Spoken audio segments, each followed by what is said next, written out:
Setting the table for not just speaker he is. Please help me welcome KevinBracy.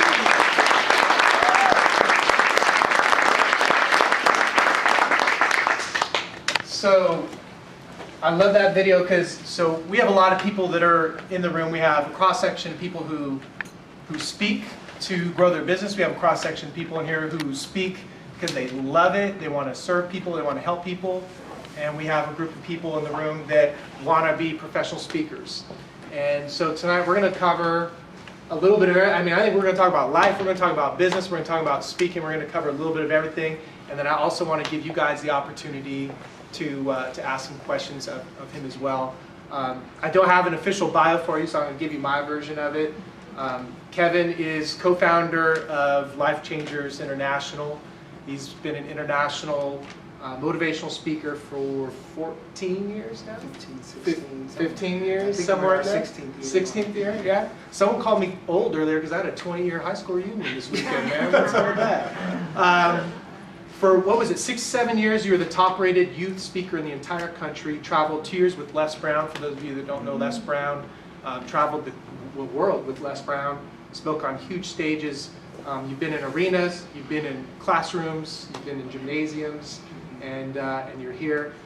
He's also, as you mentioned in here, a devoted father, and just an amazing guy. And I will say this: aside from being the most significant business person in my life, he's been the most significant human being in my life. He has taught me way more about how to be a man, about how to be a husband, about how to be a leader.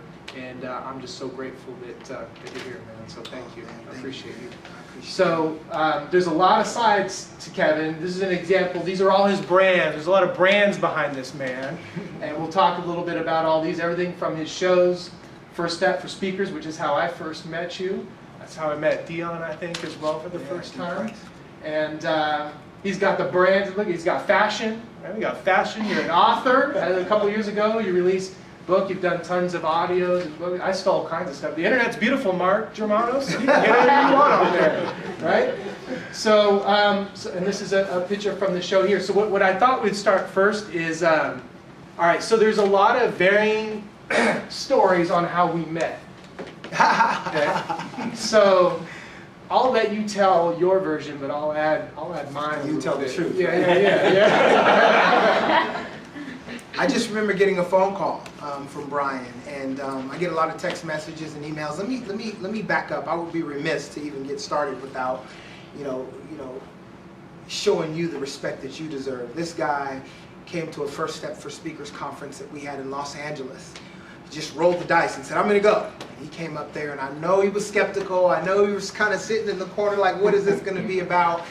And from that day to when you gave me a call and said, I want to connect with you and see if you're the real deal.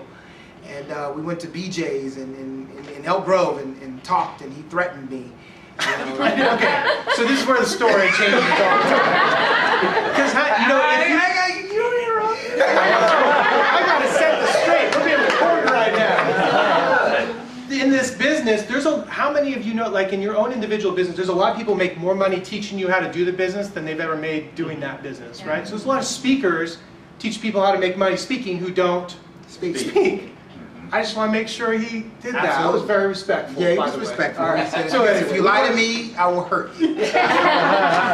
So we connected, but from that day to see what you're doing now and to see just the brand that you have built and that you are building, can we please give this man a round of applause?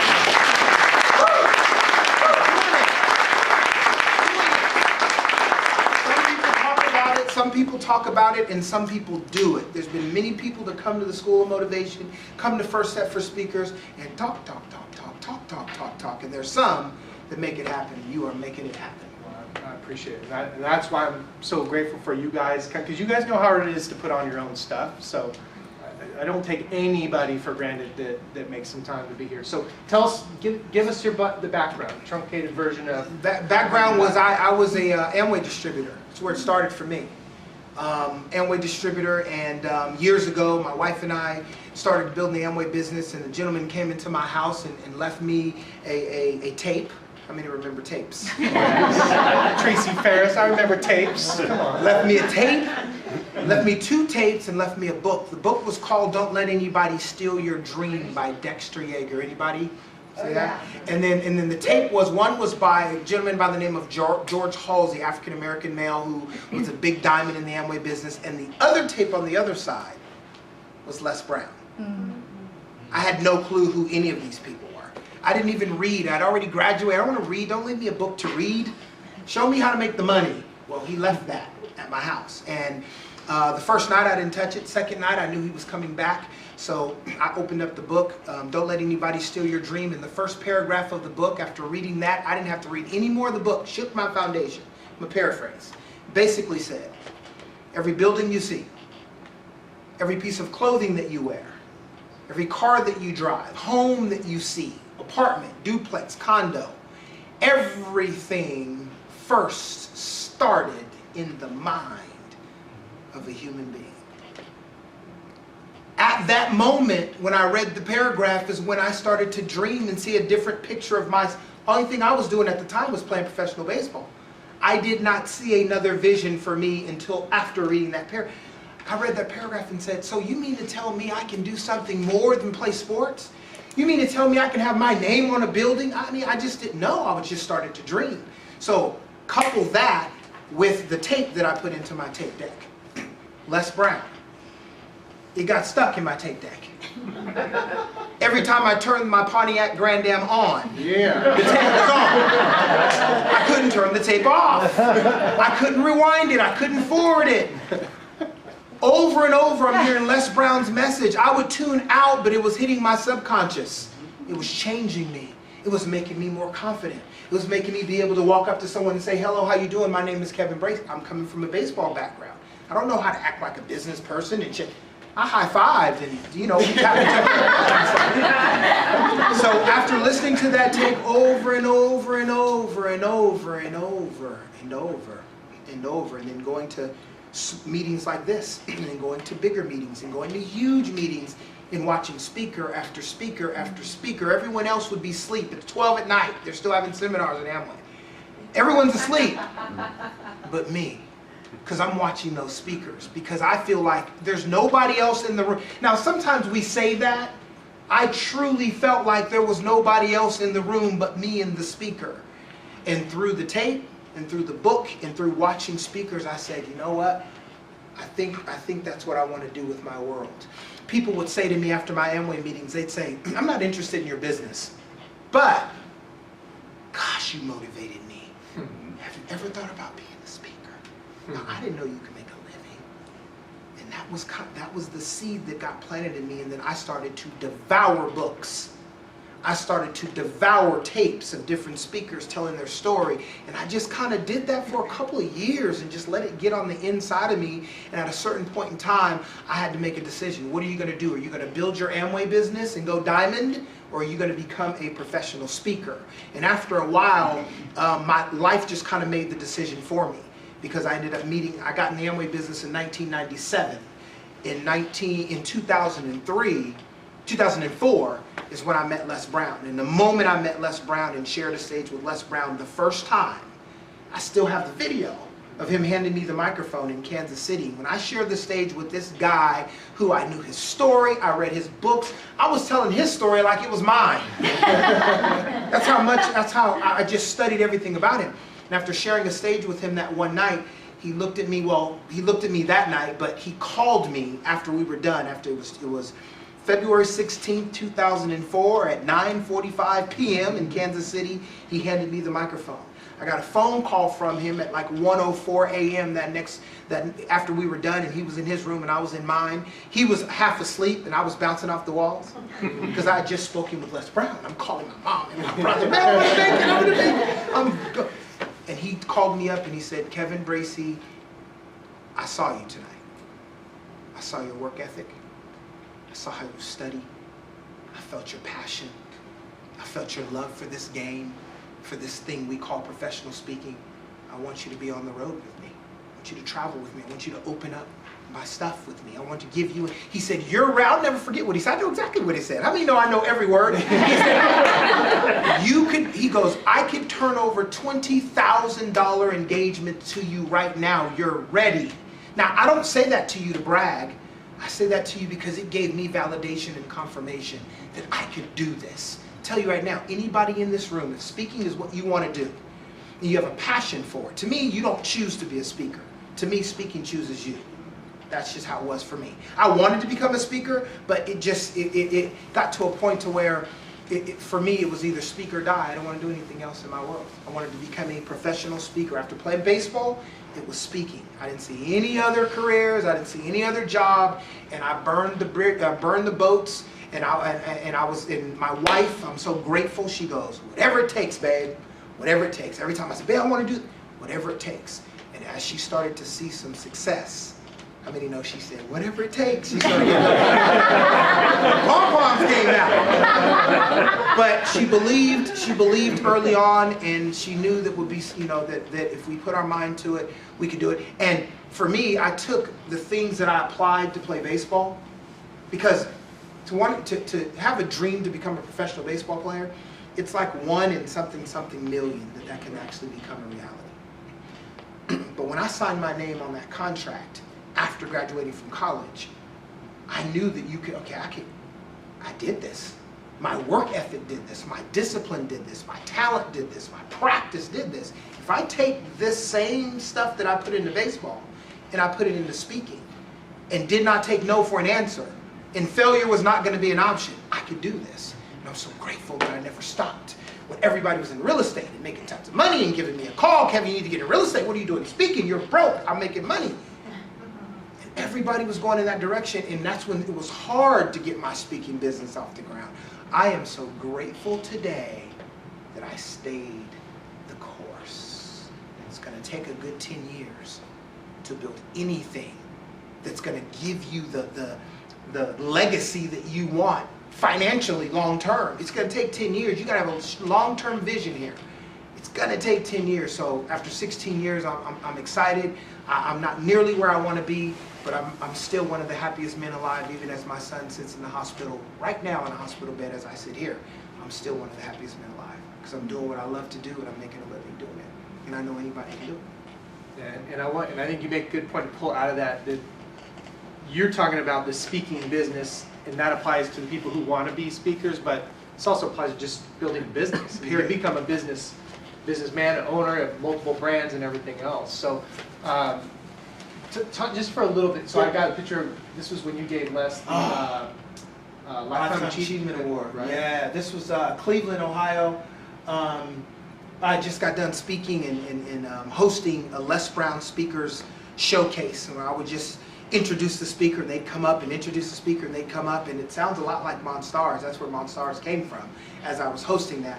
And then I was given the responsibility to hand over that Lifetime Achievement Award to Les Brown, and it was something special there. So let me ask you something in general, because you talk all the time about getting started as a speaker, but even pull it back just as a business person. What advice, you just kind of shared your process, so what advice is, there's a lot of people in transition, or that have stayed the course, right? And we're smelling that it could start turning a little bit. But what advice do you give someone that's either kind of had to grind it out, or they're really pivoting and going for it right now? What speaking wise? Speaking, or just business in general. I mean, it's the same process, right? I'm gonna stay in my lane. Speaker wise, I say dream globally, but focus locally. We want to speak. I want to speak. I want to be in New York and all over the world. Okay, everybody wants to do that eventually. But when you have a dream to go global, but you focus your efforts, my opinion, this is just what I teach and what I've done and what I continue to do now, focus locally, because people who need your message or the people that you want to give your message to in New York and in London and in Jamaica and there's people right in your neighborhood that need to hear that message. They need that. They're waiting for your message. But we're so busy thinking about New York that we're missing the opportunities, and let me get more specific, the money that's right around home. I had 26 gigs, and I never got on a plane. I have family, but I want to raise my kids. That was conscious. Yeah, you decided. I want to raise I got this daughter that's 19 who's absolutely gorgeous. I got to be around. I have to be here. Okay. She now lives in LA. I'm about to move to LA. No, I'm joking. And then I have a son that's 11 who needs my. Now, traveling with Les is what taught me that I had to focus locally too, because Les didn't get a chance to see his kids and watch his kids grow. Spending time with him made me realize that if I keep this up, my babies are going to be 13 and 14, and I'm going to be on the roads. That's not fun to me. That's not what I want. So I was willing to I don't want to say lose some business, but I guess you can call it that, because I had opportunities all over the place traveling with him. But I wanted to come home, and I wanted to grow and raise my kids, be with my wife. And now my daughter's 19. She's gone. My son's about to be 13. I'm only 41, a couple more years raising my son. Now I can go make it happen and have some base business at home while I'm traveling with my wife, with me, to go wherever we go and continue to leave a legacy of changing lives through the power of positive words. Yeah, so my plan's working. That's it. So I want to get into some of the nuts and bolts a little bit. And I think as we talk about some of the nuts and bolts in speaking, again, this applies whether you do this and that's how you get paid, or you do this and this is how you're going to generate leads and opportunities. But either way, it's the front of the room, and I don't think it changes. And I think this is why I fell in love with this guy, aside from his dashing good looks. I love you too. My wife always talks about. There's like 3 men in this world I say I love you to every time we talk on the phone, and you're one of them. My wife's always like, there's just something about Kevin. I'm like, yeah, I know. Hey, my wife says the same thing about Brian.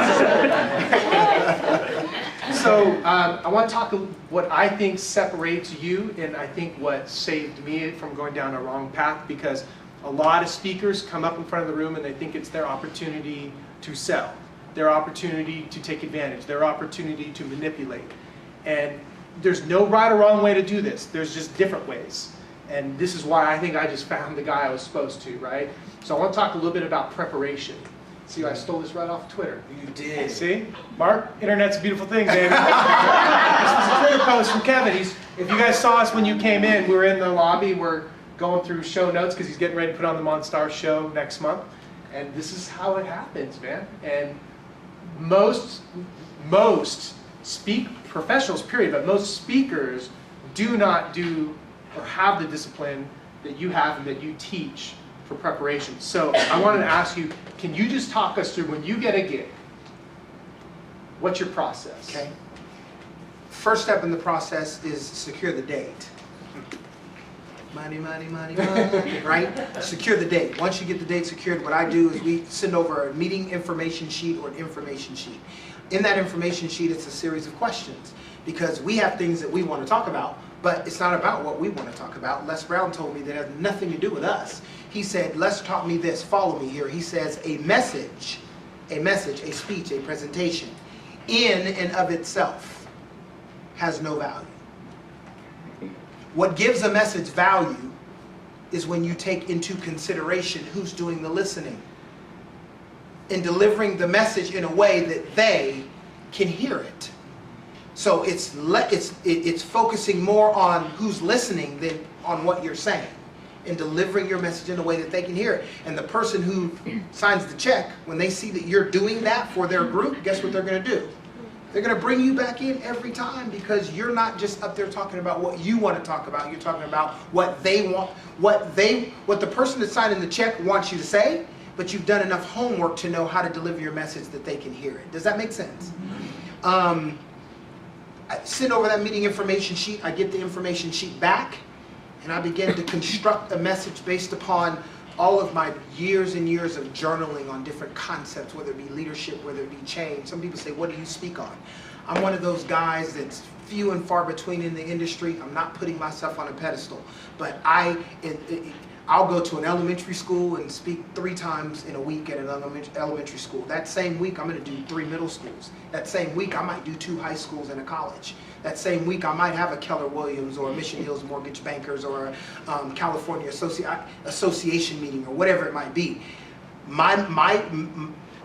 If someone said, what do you speak on? Well, in the corporate world, I speak on how to achieve greatness in execution. How do you execute at the level of greatness? Not just using greatness as an adjective because it's cute.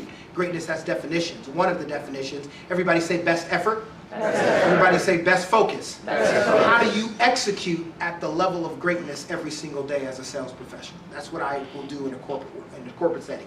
When I'm in a high school or middle school or an elementary school, I'm talking about bullying, which is the #1 topic in the country right now.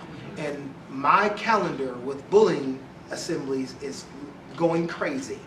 So I talk about greatness to elementary school students, but in the corporate world is when I spend a lot of my time focusing on greatness in execution. So I take the meeting information sheet, put together my talk. I first start and put together ideas in my phone, in my BlackBerry. I'm still BlackBerry guy. Put it in my BlackBerry, and then I sit on it for a day or two, and just kind of when I'm running or when I'm walking or when I'm just living life, I'm thinking about the message, I'm thinking about the audience. I go to the website, I have some ideas already based upon their information sheet that I've jotted down. Then I study their website and what they're doing and who started the company, and I know more about the company than they know. Yeah. When they say, who's the president of the company? People sit there and I say it, and they're like, you're the speaker, why do you know the president? Because I'm doing my homework, right? Les Brown taught me that too. He said, you've got to work harder and feel like, based upon your studying, as if you know more than anybody in the room about their own company. That's the kind of work ethic he taught me. So I put it in my phone, and then I have this big whiteboard in my office. And I take what I put in my phone, and I write it out. Not every word verbatim. I just put my bullets there, bullets, so I know what my rhythm and my flow is. And then sometimes I just sit back for an hour. I have the game on over here because I got ADD with hella D's. And I'll look at the game, and I'll look back at the screen. I'll look at the game, and I'll look back at the whiteboard, and I'm just getting my flow and my rhythm. Oh wait, there's another story. Let me put that story in there that I missed because I wasn't thinking about it, and I'll put that in my phone. And I'll sit back for about an hour and just look at that. And then before I go to bed, I'll look at the meeting information sheet again, look at my phone again, wake up in the morning, go look at the board. And eventually, once you've been doing it for a few years, you start knowing what your rhythm is. So from the meeting information sheet that they gave me, from what I've written in my BlackBerry, from what I've written on my whiteboard, and what I know about myself and my rhythm and my flow, I'm ready for them to introduce me. And I'm not taking a note up there. I'm not taking notes. I don't do PowerPoint very much. And I go up there and it feels like I've been working for the company for a year because I feel that confident in who I'm talking to because I've done my homework. But when you have back-to-back engagements, yeah, it's tough. It's one at a time. You gotta go one at a time. You will get overwhelmed if you say, okay, it's Monday, I've got 2 talks on Thursday and 1 on Friday. You can't think about all 3 of those at the same, you gotta one at a time. I got to start with Thursday, the early one on Thursday. I start piecing that together. I got a late one on Thursday. I got to start piecing that together. I'm going to put a little bit about Friday in there. I'm start piecing that together. Same flow, same thing, but I've got to focus on the one that's coming up first. As soon as that is over, I've started on my second one, so I have some notes that are leading me there, but after I'm done in the morning and I know I have one in the evening, I got to stop everything in my life to focus on that one that's happening in the evening, because sometimes I have to get the early morning one out of the way before I can truly give the evening one my undivided attention. Does that make sense? After the evening one, I can't go to bed yet and go, because I speak tomorrow. So I've got to stay focused, give me some coffee, go in my office, and do that same thing for the talk on Friday. But when they start paying you $5,000, $7,500, $10,000, $12,000 to come and talk, you'll do that kind of homework too, because when they think about a speaker, you want them to think about you. So every time in front of the audience, you kick butt and take names. I want to ruin people when I'm done. Like they're never going to think about another speaker after this. That's how great, that's my standard. I'm not saying I'm great, that's my standard. And that's why every year, once you get to a certain point, you know for the rest of your life, you will be making a living speaking, because those same groups call you back, and you come back fresh, and you come back better the next year, you come back engaged, you stay in shape. Staying in shape is important in this business. They see you before they hear you. Keep yourself in shape, how you feel. And next thing you know, you're living your dreams. You're living your dreams. But it's a work ethic, it's a passion, it's a focus, this is who I am, this is what I do, my standard is greatness, so I'm giving it all I have every single time. I take not one for granted, not one opportunity for granted, not one. Do I say, oh, I got this? Never. I'm always going to stay focused on the message, stay focused on my audience, and my goal is to deliver is to prepare at A+ and deliver at A+. But what's most important is my preparation. If I prepare at A+ and I deliver at a C, I'm not going to be mad at myself, because you can't deliver A+ every time. Michael Jordan didn't win every game. The process, the preparation is the same. There's a story I love to tell. So when it took me 3 tries to win a spot on the Monstar show. And there were speakers from all over the country. There was Miami, and there was Chicago, and me, and there was one other speaker. I can't remember what state they were from. New York. I think it was Lisa. And so we've been preparing. This is like our big moment, right? And we had these conference calls and preparation. So we're doing conference calls for months. Months. 3 months of conference calls. The last conference call is 2 nights before the Monstar show. And we're kind of showing Kevin, hey man, we've done it. We've prepped. We're ready. So we go through the entire show on the phone. And after we all finish, you're kind of waiting for Dad to like tell you did good, right? You know. And I'll never forget this, because this is how he trusts preparation this much. And I remember he said, I want everybody. This is, you know, you remember what Les says. I remember what you said. And he said, I want everybody to know on this call how much I love and appreciate you. And I know how much time and effort went into crafting those messages, and they're great. So what I want you to do Saturday night, which is 2 nights away, what I want you to do Saturday night before you get there is take all of your talks and throw them away. And I want you to show up and speak from your heart. Click. He hung up on us. And we all thought, there's a couple guys, there's one guy we called him Pitbull, he's from Chicago, like, I can't tell you what was said, but we're like, what? We didn't know he was playing, like, oh, he'll be right. And we sat on the phone for 30 minutes thinking he was coming back. Didn't come back. He knew we had prepared. And we were prepared, and we did throw him away. You guys killed it. And it was a fun night. And there's something about that. You know, Mark, tonight, just seeing you up here, just kind of trusting it now. And the more you prepare, the better, more it comes out. But what I really want you to take away is, there's no canned speeches. There's no, oh, they got it, I drop them in this bucket and we go. You never tell the same talk twice when you care about the audience that much. Absolutely. Right? And some people do. Some people make a great living off of one talk. I'm talking $1 million speakers off of one talk. I'm not mad at them. That's their way of doing it. I learned that you don't have as much personal growth when you're just focused on one talk. I believe, just like, everybody in here is an individual. Every audience is an individual audience that's different and needs something different, in my opinion. So I don't think I've ever given the same talk twice. Yes, I've told some of the same stories, but how they've been in, the order that they were in, and how I spud them or twist, it's having a passion for this. It's a passion game.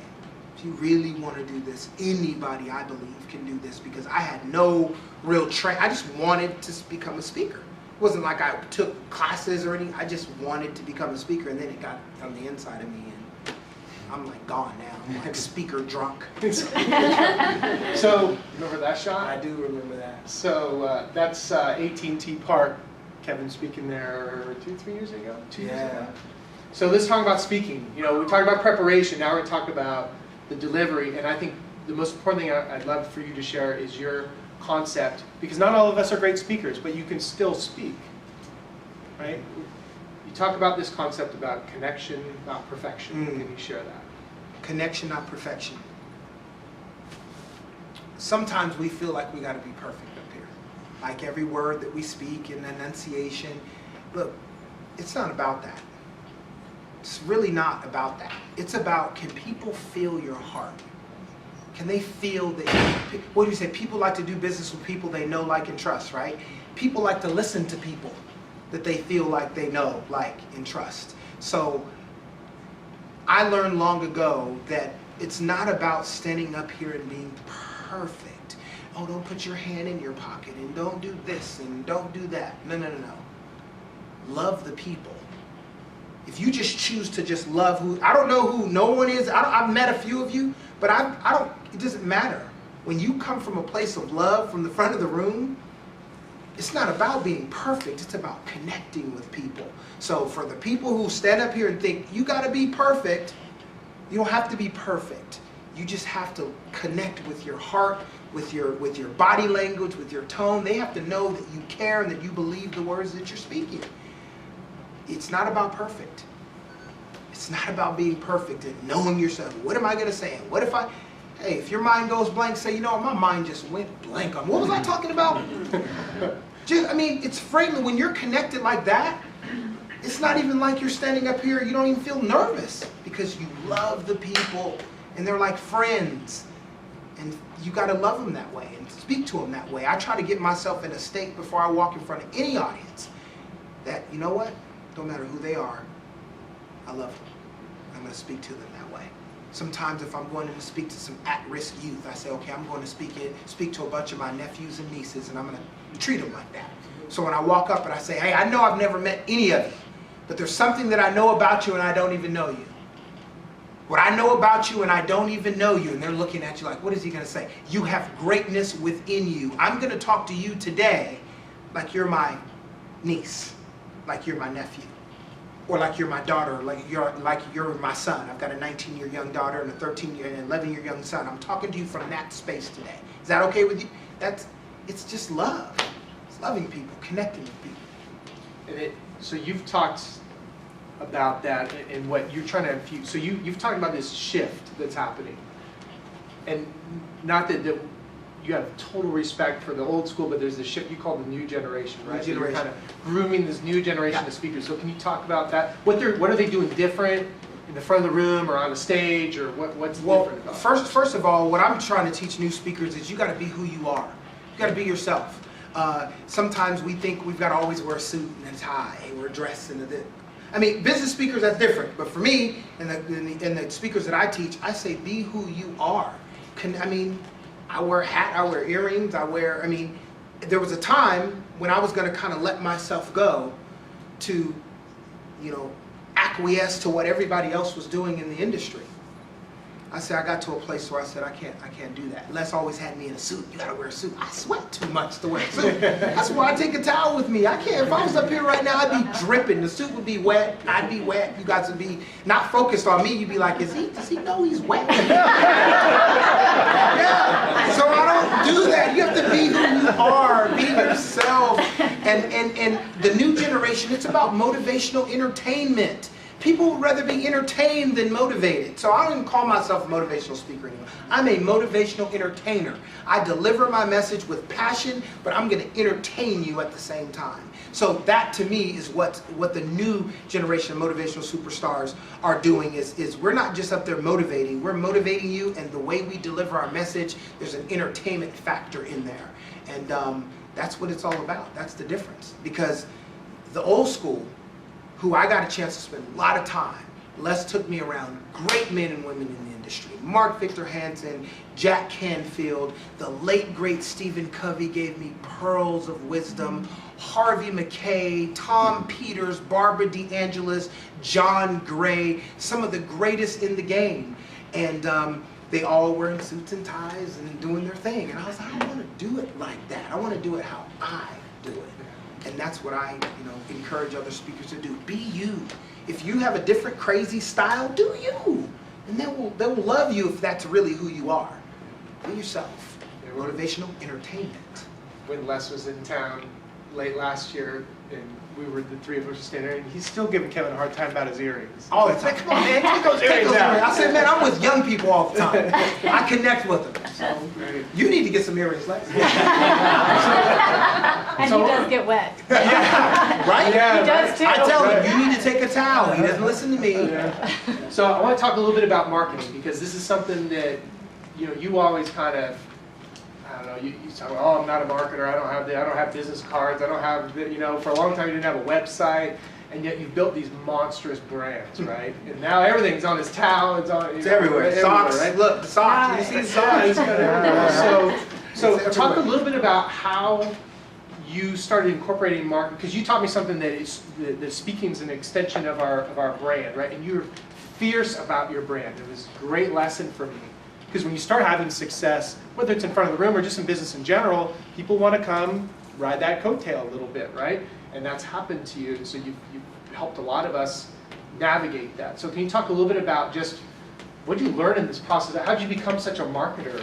Well, with all this stuff. I'm a guy I was born in 1972, and I think hip hop was founded in the early 70s, like 1970. And I grew up on hip hop, and the guys and gals in the hip hop industry, how they created something from nothing. I mean, these are guys and gals in the neighborhood hanging out during the summer, just like I used to do, and they started beating on a table, and somebody would start rhyming words together. And it went from that to what it is today, and many people say, what is that? This is crazy. This ain't music. I'll tell you right now, hip hop is a multi-billion-dollar industry, from guys and gals saying words, cuss words in some instances, degrading each other in other ways, but now they got their own everything. So I've watched people like Jay-Z, I've watched people like P. Diddy, I watched people like Kevin Lyles, and I watch how they've built their businesses. I've watched how when the emergence of the internet came, mid-90s, how some of the artists started losing everything. They weren't selling records anymore, the record stores were obsolete, and then I saw Jay-Z come out with his first pair of jeans. And then I see Carlos Santana come out with a woman's shoe. Really? I saw they come out with different perfumes and different colognes. So I'm watching the guys who inspire me, and I say, well, what if I do the same thing that they're doing, but in my own business, in the speaking business? So that's where Monstars of Motivation came from.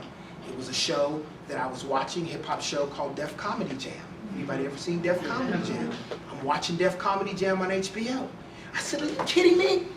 They're standing up here, you got comedians up here with cameras, and you got a live audience, they're on HBO, and all they're doing is telling jokes. And some of the jokes aren't even funny. What if I took the same format, and instead of having comedians, I put speakers up there? I'm just watching what those guys that inspire me, what they do, and I'm following their lead. I see Jay-Z wearing his jeans, so I'm not going to wear anything else on my shirt except for Brace Yourself. I might wear Muhammad Ali's face. But besides Muhammad Ali's shirt, it's going to be Brace Yourself on my shirt. Because what am I wearing now? Sean John. I'm watching what those guys do, and I'm just doing it in my way in the speaking business. What you don't know is next year, anybody here seen Kings of Comedy? Yeah. The movie? Yeah. And then there's a Latino version, Latino You know Kings, it. right? Well, next year, here in Sacramento, we are shooting the original Kings of Motivation. I don't know if you know that, but we're shooting it as a movie. I don't know how to shoot a movie. I don't care. I'm going for it. I've got some of the best speakers. I don't know if anybody's heard of Eric Thomas on YouTube. He's in YouTube sensation. I've got some of the best male speakers. And I'm gonna do the Queens, the original Queens. That's coming next. It'll be my brand. So Kings come first, and then we'll do the Queens of Motivation. But I'm just following what I see, and I'm following what my heart says and my spirit says. Do this, do this. Should I do that? I don't call somebody, hey, what do you think I should do? If I see it and I feel it, I'm gonna go do it. And that's where Monstars came from, and the whole branding stuff came from me watching these guys build multi-million dollar businesses. The Jay-Z's, the P. Diddy's, I watched them do their thing, so I'm following and copycatting everything that they do. Is that helpful? I mean, are you taking that parallel way for yourself? Because that's important. In fact, You may not relate to that, but that I was was going to kind of talk about style, because you always got it. Style, yes, sir. Yeah, you got it. That's good. One of these days I can come out on stage with a hat. I'm going to give it a try. So I want to talk real quick about events, because I think you are one of the pioneers of local events. And when I came off the road in '08, complaining about how they're not booking speakers, because the economy was shifting, and you gave me a pretty clear direction. I believe the words were stop whining and book yourself. At least I think he said book yourself. Maybe he said something else.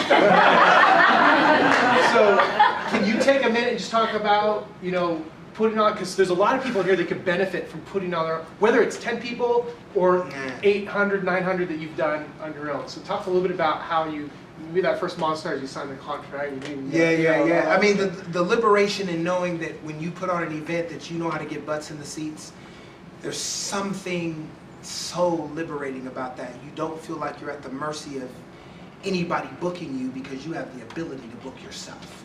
It's a lot of work, but once you get it up and running and going, my goodness, there's just, you just feel free because there's a lot of times we have things that we want to say, but when somebody books you, what we want to say may not be what they want you to talk about. But when you have your own stage, you can talk about whatever you want to talk about once they get in the room.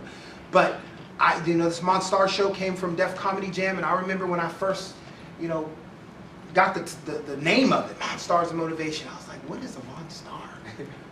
But you know what? It kind of works. Next thing I know, University of Phoenix. I knew my brother worked at University of Phoenix. Had a friend that worked there too. Sat down with them, and the young lady said, hey, Kevin's doing this event called Monstars of Motivation. Can we support the event? The guy said yes. He wrote a check. The first 100 tickets were sold. So I didn't sell one the first time. 100 tickets for the first Monstars show was sold, and I didn't even know what I was doing. I remember signing the contract to get the venue. That's the scariest part. Because once you get the venue, you're stuck. If you don't do the show, you got to pay. If no one shows up, you got to pay. So once I got the venue and signed my name, and it was like, man, this is crazy. And started handing out flyers, and sending out text messages, and sending out emails, and picking up the phone and calling people. And I remember it was show night, 2007, September 9th. I was backstage, music was playing. I heard the people coming in, but I couldn't see anything. And I was back there looking in the mirror, getting dressed, and my stage manager came back, and he said, Brace. I said, what's up? He looked at his watch. He said, we were supposed to start 15 minutes ago. Now, I'm not paying attention to time. I'm backstage ready for the show, waiting for them to tell me it's showtime. He said, we were supposed to start 15 minutes ago, but we'll start in about 3 or 4 minutes. I was like, what's up, man? Why? He said, Kevin, the parking lot is gridlocked, and there's a line for tickets around the school. And at that moment is when I realized, I said, I guess it worked. It worked. We're going to have a show. And that was show number 1 in 2007, and now we're at show number 9 coming up July 27th. And it's just work, hard work, and passion. Gotta want it bad. I don't even know how to explain what want it means, what want it is, but you have to want it badly. As bad as you want to breathe. I'm telling you, I'm not just saying that to be cute. It's gotta be a passion to do this for a living. All those first shows, no social media, no PR firm, no business cards, barely had a flyer. You just ran around with tickets by yourself and filled the room. 700 and some people. Guys, you can put 20, 30 people in a room. And they want to hear your message too. Not a celebrity either. I'm not a celebrity, just passion. It's passion. And work ethic. I think that's going to be a big part of the legacy. So before we get going and open for a couple of quick questions, this is a picture of Kobe. And for those of you that don't know, Kevin came from the hospital to be here tonight. His son is in the hospital right now recovering from a major surgery, one of many, many surgeries. So I don't want to go too far down that road just because that's hard for all of us. This is one of my favorite memories, though, of you interviewing him on stage.